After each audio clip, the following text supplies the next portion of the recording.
E ontem também foi aprovado, mas dessa vez pela Comissão Mista de Orçamento, o projeto orçamentário para 2016, com previsão de gastos de 3 trilhões de reais. Hoje o Congresso volta a se reunir, então, para analisar esse projeto orçamentário para 2016, mas antes disso precisa analisar também a lei de diretrizes orçamentárias para o ano que vem. A sessão do Congresso começa às 10 horas da manhã. Mas antes disso a gente vai conversar aqui agora com o deputado Edmilson Rodrigues, do PSOL do Pará, sobre um outro assunto. Ele participa daqui a pouco na Comissão de Meio Ambiente de uma discussão bem complexa e subjetiva, né, deputado, sobre um novo conceito que pode passar a pautar um projeto de lei que vai mudar, que pode mudar a maneira como a gente enxerga os territórios no Brasil, especificamente na Amazônia. Deputado, qual que é esse conceito de cartografia social que vocês estão trazendo para a Comissão de Meio Ambiente? Olha, quem ouve falar em cartografia, e eu sou doutor em geografia, é a minha área, pensa em geral nos mapas e que sinalizam, indicam, georreferenciam elementos da natureza, o relevo, você vê o rio, a floresta, né? Então, mas o espaço geográfico, ele é social. Daí que, para além da geografia, há outras dimensões da vida, há um substrato social.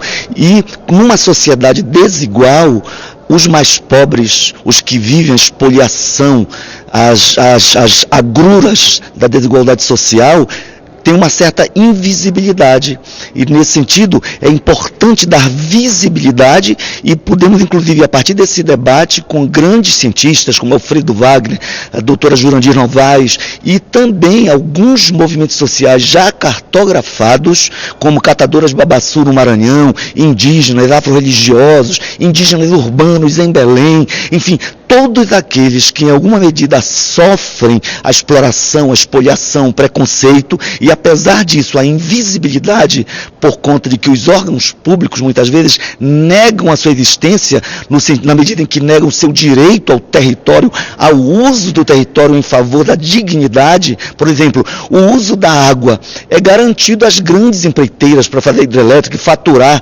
com o potencial energético de um rio como o Xingu, em Belo Monte. Mas cadê o direito dos 17 povos indígenas que estão morrendo, que estão sendo destroçados? E os pescadores, com o ensecamento do rio em 120 quilômetros, que não tem mais peixe, porque o rio deixou de ser rio, né? Tudo isso em favor do lucro das grandes empreiteiras da área da energia, inclusive as transnacionais. Então a cartografia social chega e dá visibilidade a esse povo. Assim, afirma o princípio de que o espaço é social, e nesse sentido o debate acadêmico envolvendo cientistas e populações com experiências já de cartografia social, com os cadernos publicados de algumas dezenas, no esforço acadêmico, isso pode ser transformado em lei para servir como base para um planejamento que considere visível os problemas sociais, esses segmentos da sociedade,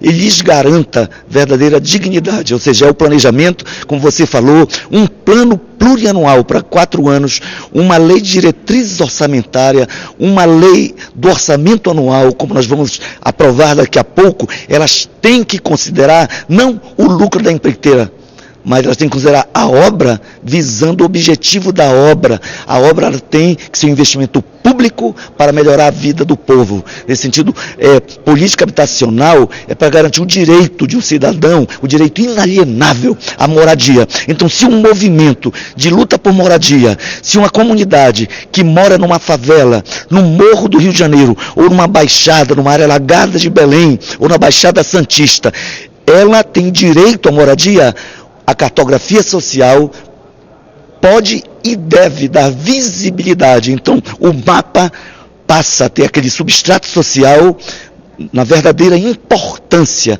de quem produz o espaço, né? Que são os que usam o território.